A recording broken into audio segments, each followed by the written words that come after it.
Yes. Yes. Okay, cool.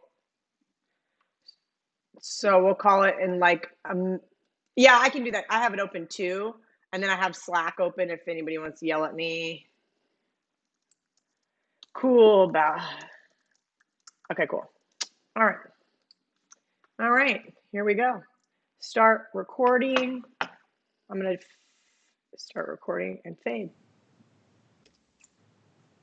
All right, guys. It is a beautiful Tuesday morning here in Las Vegas. We have the Rocket Mortgage Classic coming up this weekend. I've got Dave Cokin with me, Nick Borrman, Jared Smith. You guys can see all the Twitter handles below. Make sure you're giving these guys a follow. Always giving out great information. Nick with the soccer, Dave with the KBO, and Jared just crushing 5% bets lately. All right, guys, let's get started. I'm just going to go around the horn here. We're going to just talk about this golf tournament. Now, this was originally scheduled for a couple of weeks ago. It is now starting on Thursday. Nick, I'm going to start with you. Tell me what you think about this course in particular and who you think might really excel here. Well, this is a neat course in the fact that, there's not a lot of history here for other players, right? Last year was the inaugural, I guess that's the right word, event at Detroit Golf Club. So you don't have really that avenue. We talk about a lot of these shows, who's got course history, the horse for the course kind of acronym out there.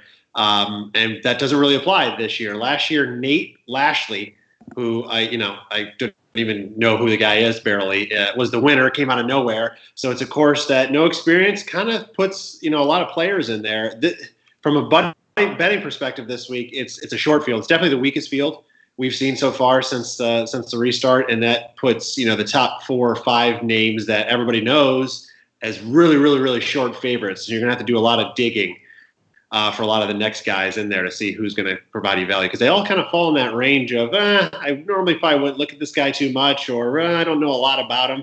So and I noticed it with the books. They didn't come out. The matchup lines didn't come out until this morning.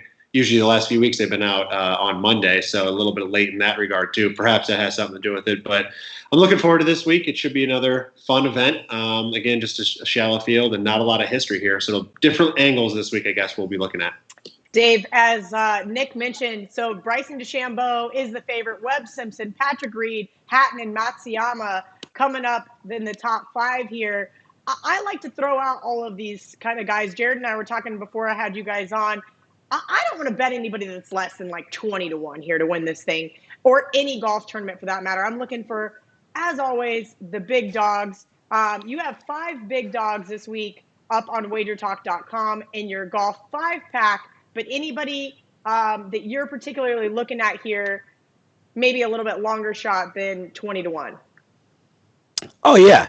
I put up a couple of guys who are among the favorites, but you go down the list a little bit, and, Kevin Na appears to be over his back problems. I guess he hurt his back playing with his kid, and it impacted him in his first tournament back.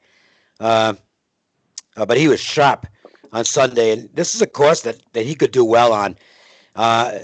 Look, the main thing is this is going to be another weekend where it's probably going to take 20 under to win, maybe a little more.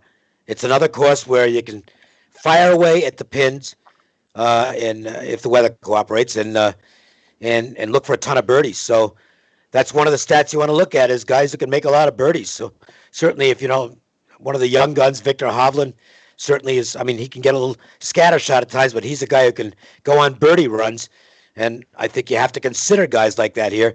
DeChambeau's interesting because he's been really. He's been the best player. He doesn't have any wins since they came back, but he's been the best player, and logically, he probably stands out as the choice this week. I didn't use him because the price wasn't right, and maybe 4 weeks in a row is a lot.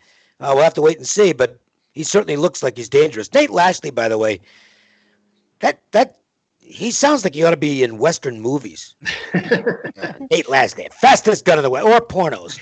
One of those two. Oh, Dave.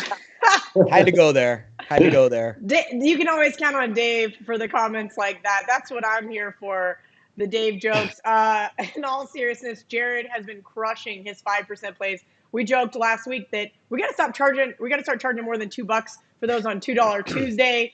this week, this is a really tight course. Now, I know Bryson DeChambeau can bomb it off the tee, but I kind of am a little hesitant to be even looking in his direction here. I know that he has played well. 3rd place 3 weeks ago, 8th place 2 weeks ago, 6th place last week. He's been playing an amazing golf. But one of the things that we spoke on the show last week, Dave and Nick, about guys that missed the cut or guys that we may be looking forward towards this week. Jared, any of those guys on your radar? Potson's, the guy right out of the gate that I certainly look at. He's getting a pretty nice price there at 50-1. I think a top 20 at him at 2-1 is also a pretty decent number. Again, this is a guy we talk about this particular tournament. It's in the summertime. It's in the heat of summertime. It's a new tournament. It's a course that not a lot of these big names have played. Potson's a name that did play in this tournament last year, finished 11th. And he's got good metrics with the short stick, which is what I like. 7th in strokes gained putting. 50-1 is a pretty nice number for a guy who didn't have a great week last week. I'm totally on board with Dave's handicap on DeChambeau. I mean, he's the horse for the course, but the problem is the price is just astronomical. Yeah. You cannot swallow that kind of number to bet on a field of 130, 140, 150 golfers and not even be getting 10-1 for your money, not even be getting 7-1 for your money. So you look at the top of that board. Simpson, I think, is another tough handicap because where's his mentality coming after this COVID scare from last week? And he didn't play last week, but now he's getting back on the tee. So where's his brain going to be at? DeChambeau, the price isn't right. So I think you can throw the top 2 names right out of the gate off the board and then kind of work your way down from there. Hovland's another very interesting name. He had a very good week. Not a great week putting it, but every other metric was very good, and it tends to even out. In fact, he was I want to say bottom 20 in the field over the weekend at putting, but every other metric off the charts. That has a funny way of balancing out. I can see Hovland bouncing back with the flat stick this week. That's certainly a name that sticks out. The only other name at the top of the list that I would even consider is Patrick Reed, and that's because again, I would say he's the best putter in the field, I think, this week. And that is a metric with these short courses, the narrow fairways. I think a guy who's really accurate and is really good with that short stick, Patrick Reed, he might be the shortest price that I would consider this week. Nick, you're nodding your head. Do you agree with Jared on Victor Hovland? I have Hovland high this week. Of any of the favorites, when we started with Hovland, of any of the favorites, you mentioned the 20-1 number, Kelly. That's the number Hovland is this week, and he is the lowest guy I would look at. He's been fantastic since the restart. And this is actually a course he played on last year, which was only his second event coming on the tour, and he finished what did he finish? Tied for 13th here last year. And so he's got of course history. He's played here, and it's good as a rookie to come back to somewhere you're a little familiar with, because your first year you're not familiar with anywhere. But he's awesome. I love him this week. I agree with Patrick Reed. Great short putter. Worth a look. My other guy that's kind of in that favorites range is Finau. He's 25-1 right now. If you look at his rounds, he did miss the cut last week at Travelers, but all 10 rounds, right? He played the first 2 events. All 10 rounds have been under par. So he missed the cut on the number by 1 shot last week, but still he's been playing great, and he's number 13 on tour in total shots gained this year. His ball striking is very, very good.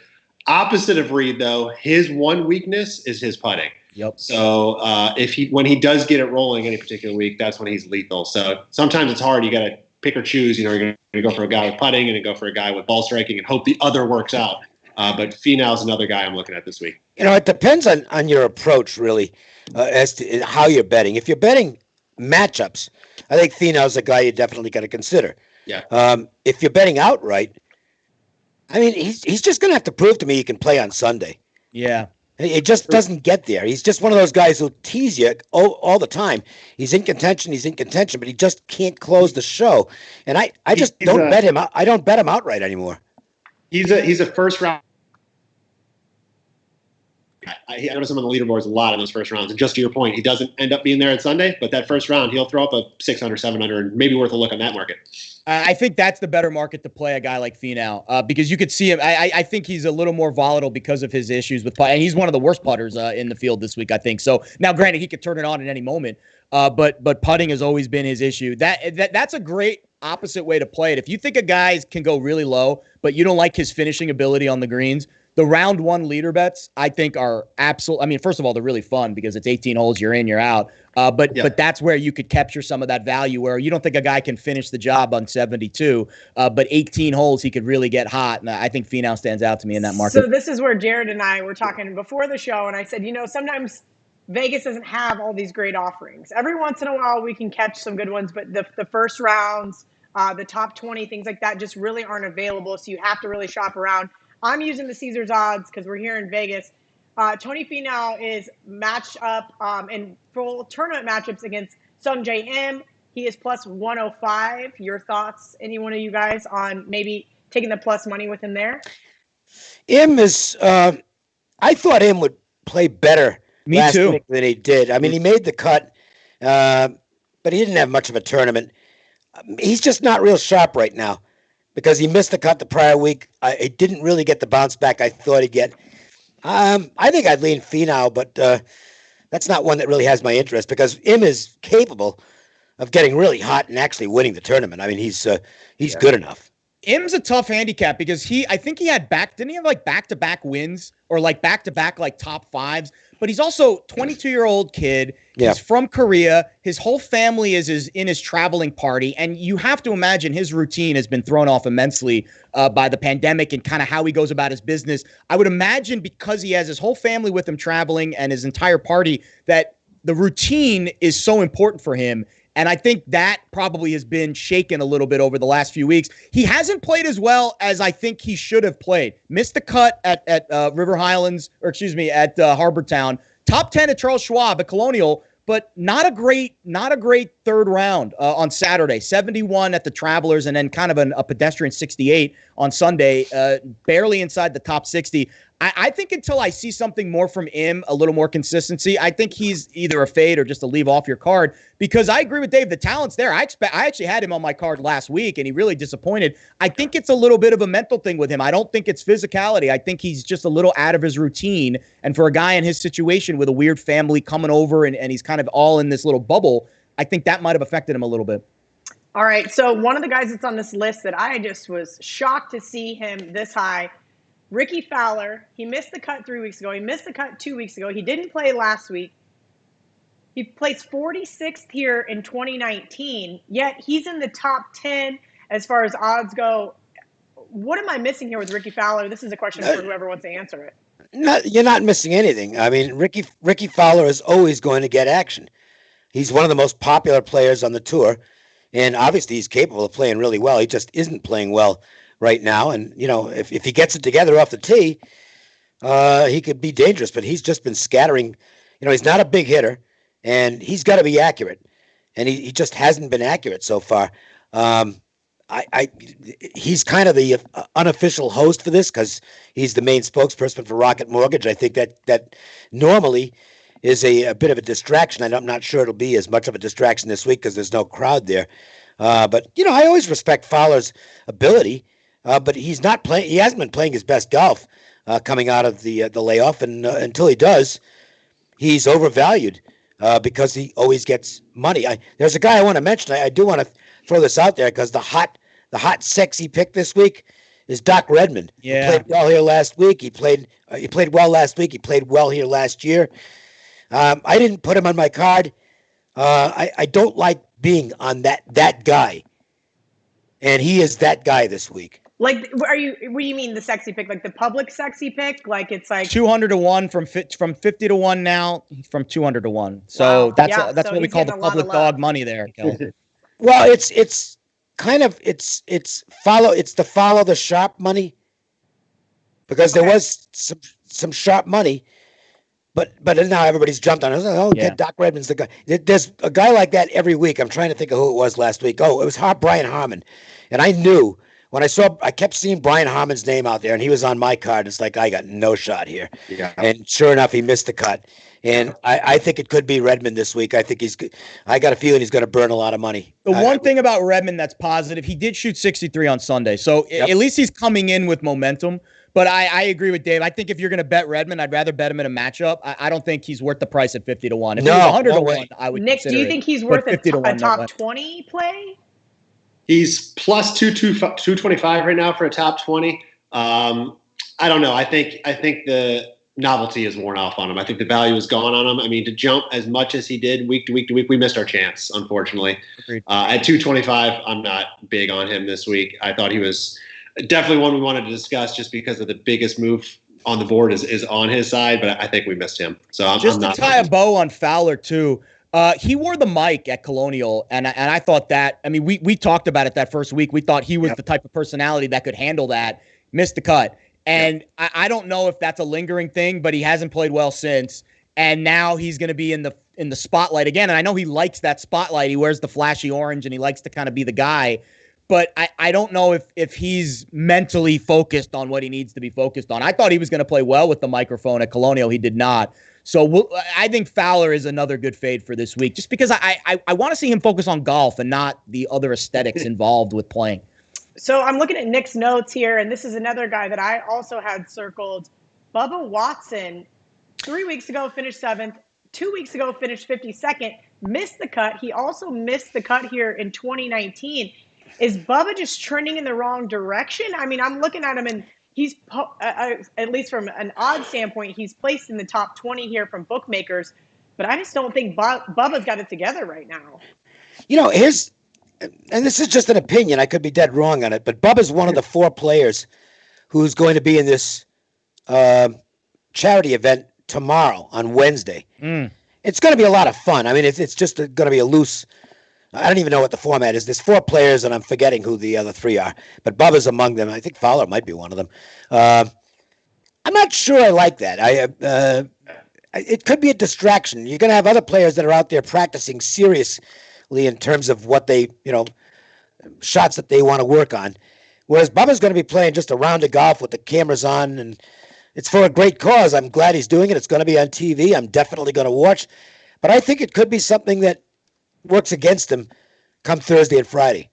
Yeah, I agree with that, Dave. It's like the Masters, right? If you want to win the Masters, you don't play the par 3 on Wednesday. Correct. Same thing.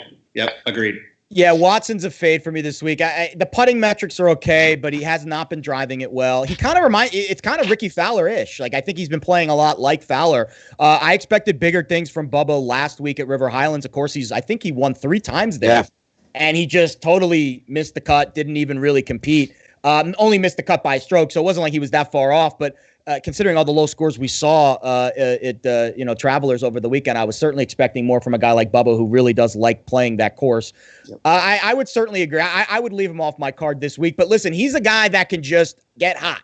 Oh, yeah. He's one of these guys like Finau, where when he's all of a sudden figuring it all out, he looks like the best golfer on tour.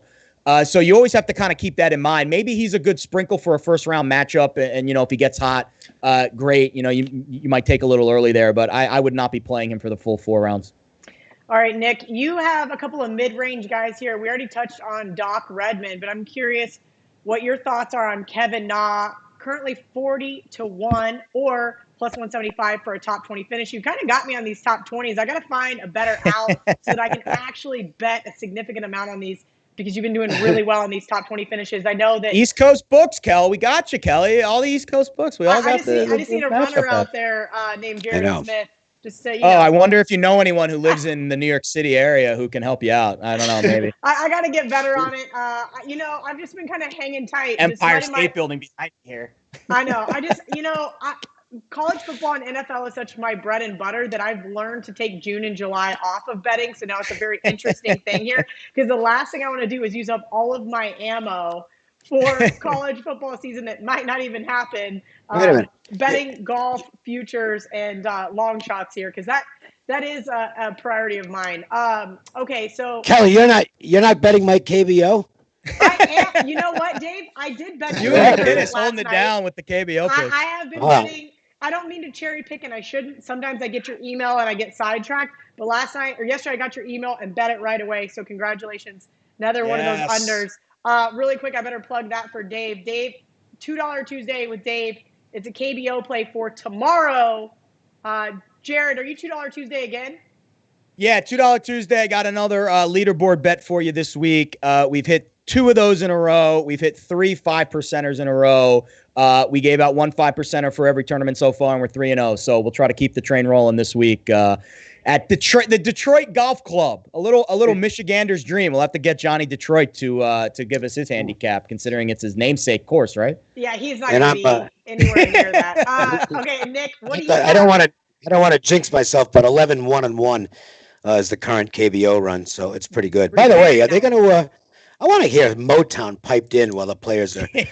Well, that get some Marvin Gaye going. You're not going to have any crowd notes. Little Temptations. The pictures were awesome. That is on my to-do list next time I go to Detroit and maybe hit up a Tigers game. Nick, you also have a package up. If you want to plug that, and then give me your thoughts on Kevin Na. Sure. Right now I have 5% top play head-to-head matchup going for this week. I'll probably add a few more matchups and of course some top 20s and long shot winners. But right now I got that head-to-head matchup going. And Kevin Na, as you brought up, is a guy. I think he's weird. He shows up when you aren't thinking about him, and then when everybody's kind of on your radar, he doesn't perform. So that first week we talked about him. A lot of people were looking at him, missed the cut. And then you forget about him. And last week he finished his fifth. Now he dropped significantly this week in odds from 125 to 1 last week down to 40 to 1 this week. So another situation where, all right, everybody's kind of paying attention to him again this year. We avoid him. He is good. I mean, he's 18th in total shots gained this year and 6th in total shots gained putting. So overall, his numbers are good, but I just think maybe the value there is gone. In that neighborhood, though, one other guy I was looking at was Sabbatini, who doesn't ever get a lot of TV time. You don't hear his name a lot. He's 55 to 1 and plus 225 for a top 20. He's played in 2 of the 3 events so far, has a tie for 14th and a tie for 21st. Finished 3rd here last year, and he's been steady all year long with 11 to 14 cuts made. So I think Sabbatini provides a little bit more value than a Na this week in kind of that mid-range area. Okay, another guy that I have we laugh about this, right? Because there's 300 guys on the PGA Tour, and I know about 50 of them. I enjoy watching golf on Sundays. Unless I have a matchup throughout the week, I feel like there's almost no point. It's very interesting. Golf on TV is kind of like baseball on TV to me. Sometimes you'd rather take a nap than watch. I prefer these sports. That's the beauty of golf. You can take a nap and watch at the same time. That's probably true. Last year's winner, Nate Lashley, has missed the cut 3 weeks ago and 2 weeks ago. He took last week off. Is there really any value on this guy because he did well last year? I mean, this season he's just not playing well. He was a sponsor's exemption, I think, last year. He wasn't even in the field until like the last week, basically the week of the tournament. I don't see any. I mean, again, value in a guy that's what, 100, 150 to 1. I mean, if you want to put $5 on him, I don't think any of us are going to fault you there. But in terms of significant betting value, no. I mean, he's missed 2 cuts in 2 tournaments. And I even though he took the last week off to kind of gear up for this week, and despite the success, I think that was kind of a flash in the pan. I would be shocked if he posted another 25 underscore like he did last year. That would be a massive surprise. Yeah, and look, it's really tough to win a tournament back-to-back. Yeah. And it's even tougher when you're not exactly a high-level PGA guy, and Lashley just isn't. So I honestly be shocked if he contends this week. There's a lot of pressure on defending champions, too. Yep. So we'll see. Yeah, don't you get you're like the keynote speaker, like the pregame, the pre-meal Wednesday night. They do like a dinner usually for the champions, and you're like the main focus guy. It's like you're the hunted instead of the hunter. It is a different mindset. So that's a good point, handicapping wise. You just look at these guys differently after they've won. You expect more. The odds go up, and by so the expectations, and it's harder to live up to those expectations. He's playing at about a 300 to 1 level right now. Yeah. You're not getting his numbers are not good for this course. Yeah. He's not putting it well. He's terrible off the tee, and he's missed 2 cuts, so he doesn't have any momentum. I think it would be a reach to put any significant money on him this week. All right, my curiosity on this guy, just because he didn't end up playing last week after he won the week prior, Webb Simpson, currently 11 to 1, minus 175 for top 20. So we know he didn't play last week because he had a family member tested positive for COVID, even though obviously he was negative. I think he just wanted to take a week off, and I don't blame him. If I just won a couple $1 million, I wouldn't want to play either. The question is, now that he's back in the field, how do we think he's going to play? He'll play well. because he's Webb Simpson. He's arguably what? He's certainly one of the 3 best players in the field. I mean, Webb Simpson's become a guy who, when the majors come around, you got to take a long look at him. He's just steady as a rock. He's actually playing the best golf of his life over the last year. I mean, he's gone from being just outside that top level to a guy who now I think is one of the elite players on tour. So, if he goes out there and threatens to win this weekend, it's certainly not going to be a surprise. But at 11-1, I don't, if he wins, good job to whoever's on him. But I'm not taking him at 11-1. The price, I think, is the key there, and especially mindset too. Like, he just dealt with this thing with his family. Where's his mindset right now? And we know how much golf is such, between your ears as much as it is your swing. So that would be the downside to Webb. I can't argue with the metrics and the strokes gained off the tee and on the green, but I think mindset is my big picture right now. Maybe he's another one of those you sprinkle on a first round leader, which is actually a higher odds than it is to win the whole tournament. And then if he starts hot, then you can kind of play off it from there. Maybe you play a matchup bet, but I wouldn't be playing him to win the tournament. The price just isn't right. Yeah, I agree with that. Too low for him. One thing I noticed is his price on the matchup market. He's got a matchup against the 3rd favorite, right? Simpson's the 2nd favorite. Terrell Hatton is the 3rd favorite. And he's actually laying minus 160, minus 165. So you can get Terrell Hatton at plus 135, plus 150 on a head-to-head. Between the second, Hatton's got good metrics for this course, Nick. I like Hatton's metrics. Where is that Hatton bet could be the favorite here. That's on any of the like you can see it on DraftKings, you can see it on Pinnacle, you can see it on any of those type of sites. Bookmaker. Okay. They're the common head-to-head matchups that are out there, but Hatton is worth the play over DeChambeau big time in my eyes this week. That's just too much of a price between 2 guys that I think are right there neck and neck. So there's another guy that's listed in the top 10 in the odds market here. 24-year-old Scotty Shaffer. He missed the cut last week. He's never played. Well, obviously, we've only had 1 year of course history. He hasn't played here before. 2 weeks ago, he took the week off. Why is this guy listed in the top 10? What am I missing here? He's one of those guys who has kind of exploded on the scene, and he's getting a lot of respect from bettors. I haven't made a bet on him at all in these first few rounds. I haven't gone against him or on him in matchups.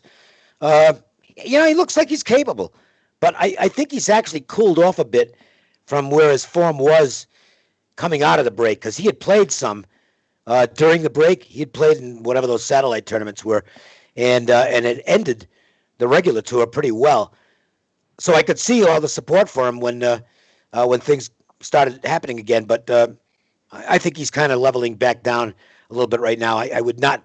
I have the arrow pointing down on him presently. Okay, I don't see how he's ahead of a guy like a Bubba or a Doc Redmond or a Potson who are more fit for this course, which is surprising. I mean, he is getting – Dave said it. He's getting a lot of respect. He's minus 135 in the matchup versus Bubba, and I'm going – Yeah, that's a little overpriced there. I think he's getting a little too much love. I mean, I'm seeing him right now as the 9th favorite on the board.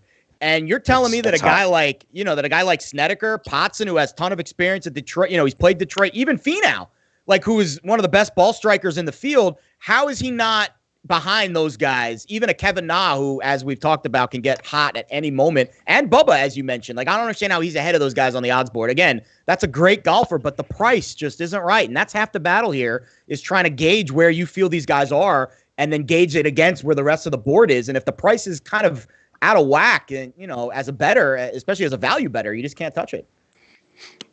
That I would agree with. Okay, so I know that one of Nick's favorite things is betting guys to finish in the top 20. Nick, any guys that we haven't touched on that you'd like to give to our audience and say, hey, look, this guy's worth a shot, maybe some plus money? Yes. I call this my extra juicy pick of the week. Is a guy that 2 years ago was making a big name for himself. He had 2 wins, a couple top 10s, all in about a 10-week stretch. Patton Kizzire. And he's been playing pretty much terribly since then. I think he's out of it. I believe he's out of the tournament. I think he's out of the tournament.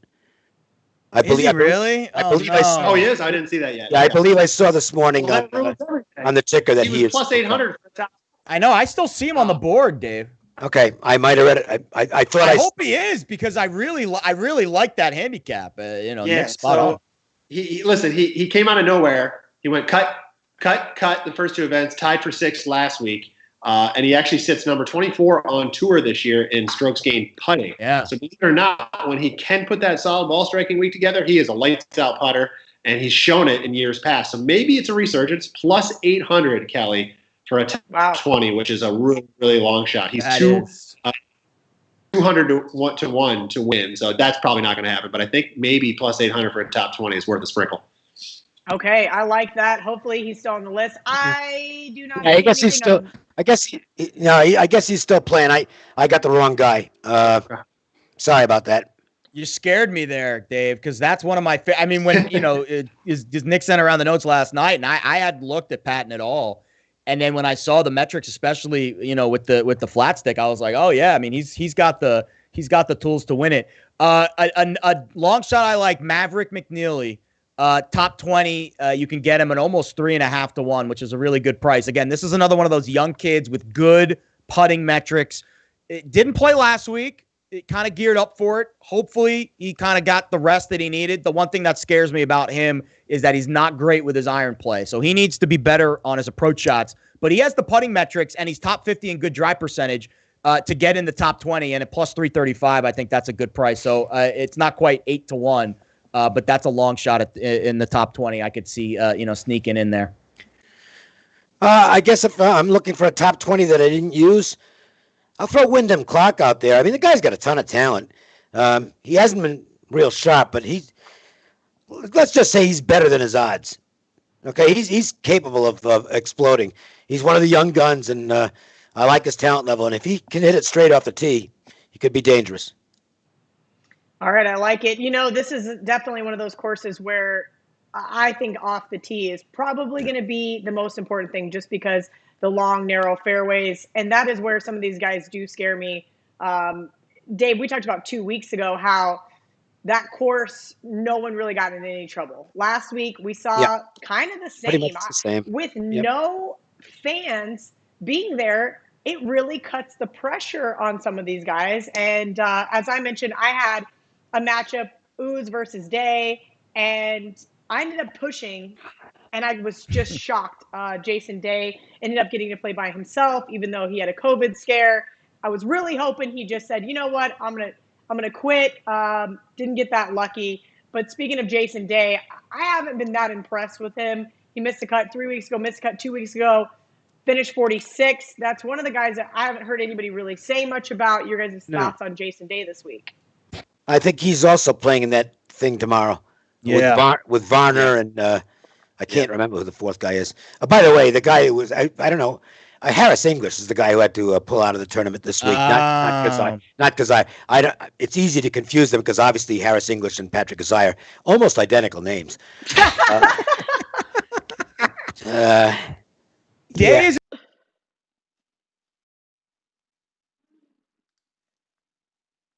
Oh no, everybody's frozen. Okay.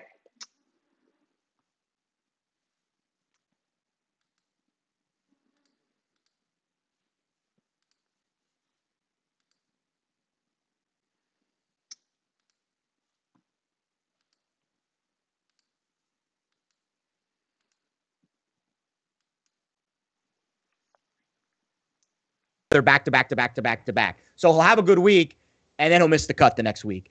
I think it's physical. I don't know that it's mental. I think it's physical. I just don't think, I mean, his body's going through an awful lot with the back issues and the vertigo, and I just don't think he's the same guy. I hope he becomes what he used to be, because he was a great player. He was one of the truly elite players out there, but I just don't put him in that class anymore. I think he's in not even the second cut, maybe the third cut now, like a top 50 guy, but I don't think he's a top 20 guy anymore. But Dave, I think that it goes back to an interesting point. So the physical side of it obviously led to his struggles, but at what point does it become mental that, hey, I'm just not able to compete at the high level anymore? Yeah. That could be. I mean, obviously I don't know the guy, but I'm just looking at it from a physical standpoint. I just don't think he hits it as consistently well as he did. And until I see 4 rounds together from him where he's actually looking like the old Jason Day.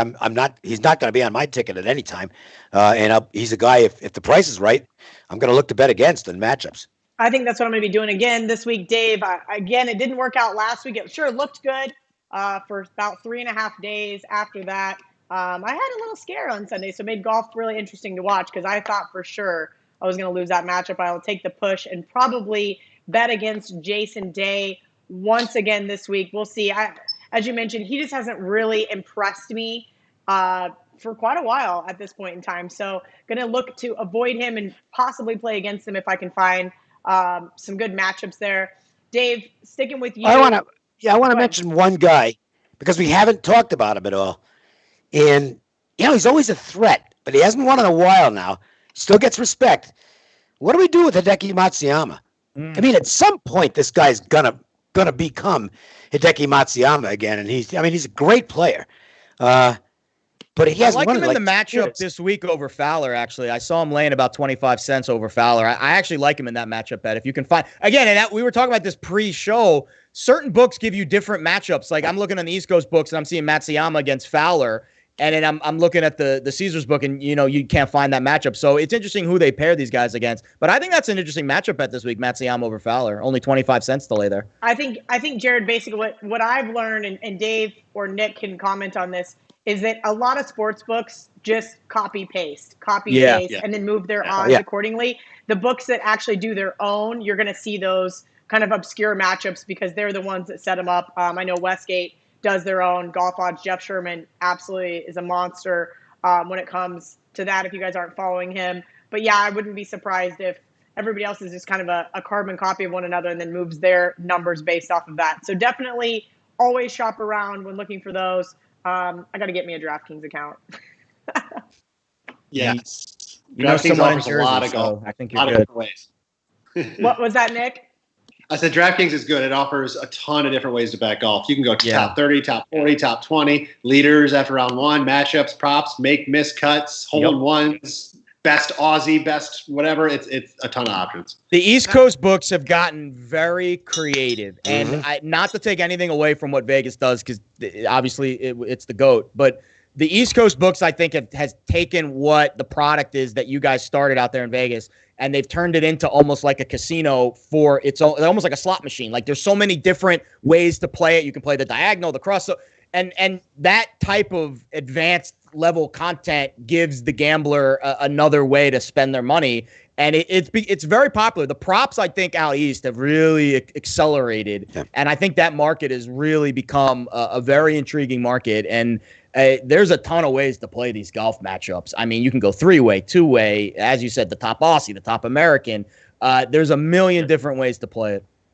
Yeah, no, I agree with you. And that's where we're seeing the market head towards. I mean, the props market is going to be what all these kids that are now learning how to bet and going forward, that's what get off my lawn. Yeah, they don't exactly. They don't care. They don't care that an NBA team is favored by 13. They'd rather take, Steph Curry. Yeah, to hit 7 threes. Exactly. Yeah. I totally get it. It's something that I've got to get better at. But until the things are really offered, there's really not a lot of reason for me to just dive in headfirst in the props market, especially when some of you guys are so helpful in that. I'm going to stick with my bread and butter. Any other? We still have probably 10 minutes left. Any other points any one of you would like to add to this week's round at the Rocket Mortgage Classic in Detroit, Michigan? I'm curious the guy's thoughts on Snedeker. He's a name that stuck out to me a little bit. I had him. My note on him was he might sneak onto my card. Finished 5th last year, putting it really well, but really bad off the tee. I'm curious the sharp boys here. What are you thinking about Snedeker? My boy Snedeker. Look, I know a couple of very sharp analysts who both like him. Yeah, 50 who have a to chance 1. In this. Yeah, and they think he's worth the bet. I didn't bet him myself. I just didn't like the way he was playing last week. But it's the type of course where he gets warm with the long stick. He could be really dangerous. And he wore the mic last week. And so it's weird. I feel like I'm fading the guys the week that they wear the mic. And then I'm almost waiting and seeing to see how they react the week after wearing the microphone because Fowler has kind of spiraled. I'm curious if Snedeker can bounce back after the mic. I think I'm going to sprinkle on him top 20 at the 225 plus 225. I don't know if I'll be betting him to win, but I agree, Dave. I think the drive percentage is what I need to see improve a little bit there because he's putting it really well. Another guy. Sneds is a guy I think he's worth the top 20 play. He's gone on streaks. Last year he had a great run where he was just playing very, very well, undervalued. To go with your guys' missed the cut last week kind of guy, and a guy that I haven't really heard his name very much this year, Keegan Bradley. Any thoughts on either him maybe pulling out something or even a top 20 finish? I love Bradley last week. He had made 9 straight cuts at River Highlands, and I was like, all right, he's only laying 30 cents a juice to make the cut, and of course I fell for it, and he misses the cut. I don't have him on my card this week, but I mean, again, if he's putting it well, anyone who has top 50 putting metrics, they can win this tournament because it is such a short game tournament. It's not a long course. It's a very narrow fairway. If you're driving it accurate and you're putting it well, any of these guys can win. You don't have to be a Dustin Johnson type of player, type of hitter to win this week. You can win fairway to green. Yeah, one guy to add on that, I like another longer shot is Sebastian Munoz. 101 win, plus 350, top 20. I played on him a few times before the break. He has 6 top 25s and 18 starts. He did miss 2 of the 3 cuts. He finished tied for 28th at Harbortown. He sits number 29 in total shots gained, and he's got a win. So he's a guy that's young. He's good, and I think he can have a good week this week, and I think there's a decent price on there. By the way, Dave, after you mentioned Patton Kizzire possibly out, I went and relooked back at his numbers too. I mentioned plus 800. That's where he was at last night when I wrote these. He's plus 450 now for that top 20. So it dropped a lot. Kizzire's really down to plus 450 to win the. Oh, I missed it. Yeah. This is why I need to get these in on Tuesday. Too. It dropped a lot, so maybe that's a good sign. But it literally dropped in the last 5 minutes, Nick. It just dropped. Really? I was looking about right before the show. It's still plus 800. I think you moved the line, bro. I think you moved the line. Somebody's listening. Listening. Nick's out there moving the golf market. Dave, any final word on this weekend's golf tournament? No, I think I've covered everything I'm going to cover. We've covered a good percentage of the field, and if there's one other guy that we haven't mentioned, maybe Hadwin does something this week. He could be a top 20 candidate. I don't think he's going to win, but I think he could have a respectable tournament here. So if you're looking for a decent price on somebody to crash the top 20, Hadwin might be worth a look. Last guy I'll throw out, Brian Stewart, 125 to 1, plus 450 to be in the top 20. Coming off a top 20 finish, which I didn't even know he was in the top 20 last week. Finished 5th last year, top 40 good drive percentage, top 75 putting metrics. Not the best putting metrics that we want to see, but good enough to sneak into the top 20, and I think 450 is a good price. So that's another name I might sprinkle on. All right, guys, it's been fun. Nick Borrman, Jared Smith, Dave Cokin. Make sure you're giving these guys a follow. Lots of great information today for free, but if you want to get their picks, head over to Wager Talk and sportsmemo.com. As I mentioned, Dave's got Korean baseball up for tomorrow, as well as a 5-pack for this week's golf. Jared, $2 Tuesday per usual, hit 5 of those bad boys in a row. And Nick has got a special deal on some of his matchups for this week. You mentioned you're going to add a few more. Thank you guys for tuning in, and we'll